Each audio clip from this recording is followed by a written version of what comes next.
Bottom tier character Tomozaki is an anime that I was very looking forward to watching, but I have decided to stop watching it after seeing the first 15 minutes. And if you're wondering, yes, at the time of writing the script, I am yet to finish watching this episode. And if you think that writing a script for a video about an anime that I haven't fully seen yet is idiotic, then you are clearly wrong, because I don't know, man, I don't have anything funny to say here.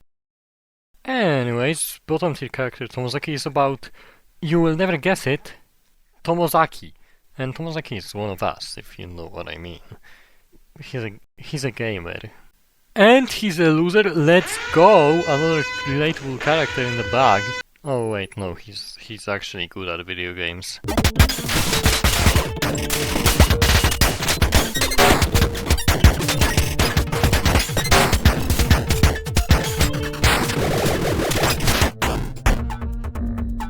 Never mind, he's not relatable at all. At first I was pretty scared that Tomozaki will be some fake gamer that you sometimes see in commercials and movies.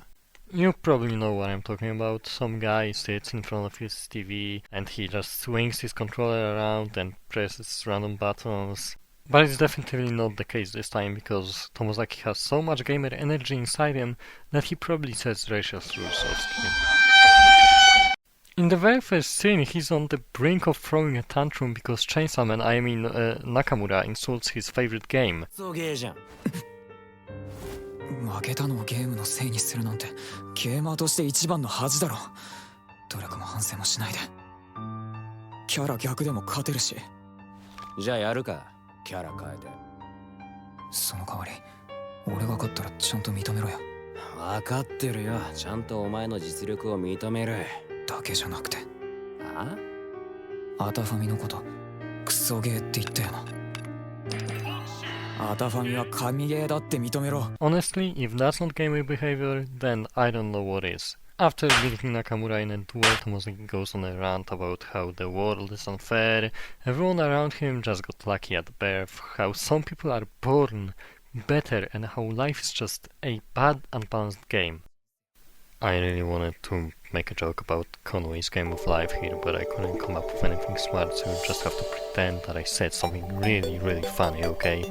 And I can't say that I 100% agree with him, but I think we all can at least see some logic behind his words. Some people are just more fortunate than others, that is a fact. Some people have parents who own an emerald mine in Africa, and some of us are born in Poland. We also get a look at his room, and I would like to say that this room does not belong to a shut-in gamer. Trust me, I would know. Oh, and remember when I said that he's good at video games? Yeah, he's actually the best Smash Bros. Player in Japan. And yes, I will be calling this game Smash Bros. Instead of Attack Families, because first of all, I do not care. And second of all, Attack Families sounds like a command and is getting harder to control the urges. Where was I again? Right, he's playing Smash Bros. And gets matched against the second best player in the country. He's the main character, so obviously he wins, and the strangest thing happens. His opponent, who we know as No Name, asks Tomozaki where does he live. And since Tomozaki is the smartest gamer on our planet, he tells No Name that yes, he does live in the Kanto region.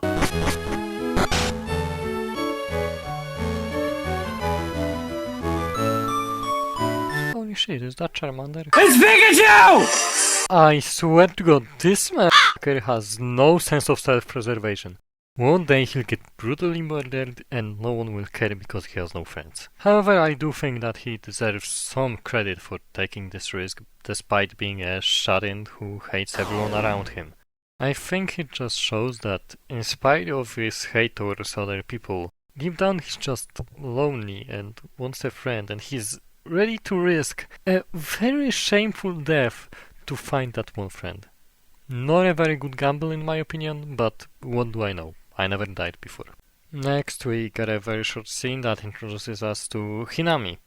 Basically she's this perfect girl, pretty, smart, very good at sports and basically everything else. There really isn't much to say about her yet because that scene lasted for about a minute. And this is where the fun begins, because after that short introduction, we get to skip straight to the weekend when Tomozaki meets No Name. And it turns out that No Name is actually, you will never guess, Hinami. And she does what any perfect girl would do after seeing their classmate. She insults him. Straight out of the gate. No remorse or anything. His hair, whack. His gear, whack. His jewelry, whack. His footsteps, whack. The way that he talks, whack. The way that he doesn't even like to smile, whack. Me, I'm tight as... You should know that she says some awful shit. And not once did she make a point good enough to be an excuse for her shitty behavior. He approaches her with relative respect while she just starts berating him for being a loser. And yeah, she isn't exactly wrong, but she definitely isn't helping, that's for sure. You don't know this guy enough to insult him like that. He has no friends, he thinks that life is unfair, believes that society is one of the worst things ever, and he also hates extroverts because, as he thinks, they just got lucky. An important thing to say is that I am no expert in psychology, so I hope I'm not saying anything stupid, but I think we can agree that this is not normal behavior, and from what we know about him, we kinda can figure out that he was probably bullied at some point of his life, maybe his family was poor or something like that. Basically, what I'm trying to say is that from what he told us about himself, we can make out that he possibly has some kind of trauma, maybe even depression. But as I said, I am not an expert, so I don't actually know which is worse. And Miss Perfect over here is not just insulting him, she's looking down on him, and when he confronts her, she gives him some half-assed apology and then just doubles down. She criticizes him for, like, wearing worn-out clothes, but, like, what if he's just dirt poor? Did you think about that? Seriously, even when you are apologizing, your manner of speaking is overflowing with disrespect, Jesus Christ. Anyways, let's keep moving. He gets angry at her, rightfully so, by the way, and does a little speech where he once again complains that she's just more fortunate than him. He calls life a garbage game again, and I would like to say that calling life a garbage game in your head is one thing, but calling life a garbage game out loud in front of someone else is very gamer behavior. And you should also know that while he's giving a speech that just radiates with anxiety and self-doubt, she's just looking at him like, you don't know? I want you guys to remember lines such as, life has no rules, you work hard but you get nowhere, there's no right answers, and I'm not confident at all, even if I have reasons to be.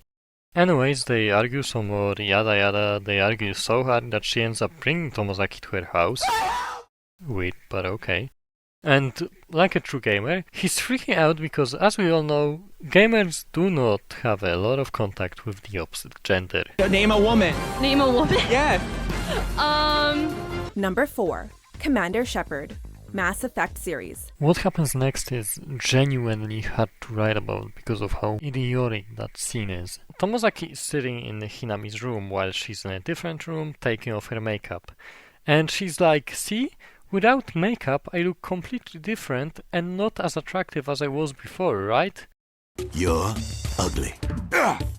Chief, I don't know how to tell you this, but you look no fucking different. And apparently Tomozaki has an IQ and object permanence of a toddler because he actually cannot recognize her. This part of the conversation makes absolutely no sense to me. Probably because of the fact that most characters in most animes are usually flawlessly pretty. I think you can understand what I'm trying to say here. Okay, this is the scene that motivated me to make this entire video, so I will need to unpack a couple of things here. The first thing is how she used her looks as an example of what helped her be more popular. And quite frankly, I think she just kinda added more fire to his initial point. You know, the one about how unfair life is. The next problem is the fact that she's trying to consult someone who she knows nothing about right after spending 5 minutes insulting that person. I mean, yes, improving your social skills is possible, but it can be harder for some people due to their past experiences, and as I said earlier, it seems that Tomozaki has some sort of trauma.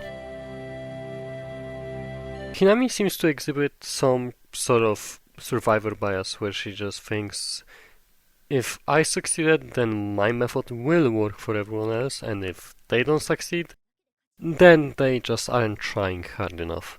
She completely ignores the fact that not everyone has the same experience as her, and she thinks that she has some kind of moral high ground despite the fact that she was insulting him not too long ago. Her excuse for lashing out on him doesn't really make a lot of sense, so just please bear with me for a second. She has put a lot of effort into being good at a lot of things, yet she could never beat this one person at a video game. So when she found out that the person that kept beating her is actually a loser, she thought to herself, if he's better than me at this video game, then doesn't that make me an even bigger loser? Let's imagine that I am good at mathematics, just hypothetically, you know. And then there is some other guy that is better than me at art. So if he's better than me at art, then am I really good at mathematics? Bitch, what the are you talking about? This doesn't make any sense. Are you stupid? In the same fucking monologue you say that he isn't just losing, he's barely even fighting. It's so crazy because that line means that you do understand how bad his life is, yet you are just simply choosing to ignore it. If she's choosing to ignore the fact that some people get the short end of the straw, then she has the exact kind of privilege that Tomozaki believes she has. This is where I watched my dreams die, Hinami. Where? I don't wanna fucking hear it! There is nothing wrong with admitting to be privileged. There is something wrong, however, with denying the existence of that privilege in its entirety. Nanami also says that it's completely normal to have different personas in school and outside of school, but are you trying to say that your friends don't know about the fact that you're f***ing amazing at video games? You're adopted. Are you trying to say that you would lose your friends because playing video games is not a girlish hobby? Like, why would you care about hiding that if your relationship with other people was healthy? It's okay for people to have secrets, but really? Playing video games is your secret? I mean, okay, yeah, gamers are the most oppressed group in our society, so maybe it makes some sense. Okay, I've had enough of talking about Hinami for now, so I'll say something negative about Tomozaki for a change.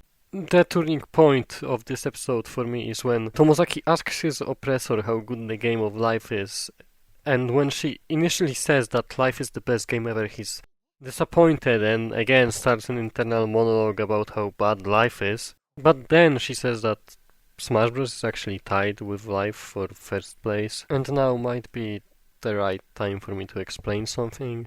I believe that as your life goes on, you gather experience, and then you use that experience as proof to create your ideology or a worldview. I'm writing my manifesto!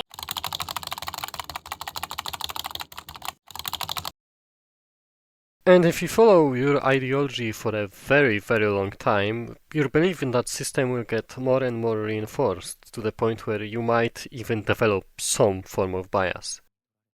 And that bias is the reason why it would usually take more than a single sentence to convince someone that their ideology is incorrect. Right now, I would like to bring up some quotes that Tomozaki said. And some noob gamer born lucky enough to enjoy blazing through life on easy mode. Life has no rules. You work hard but get nowhere. There's no right answers.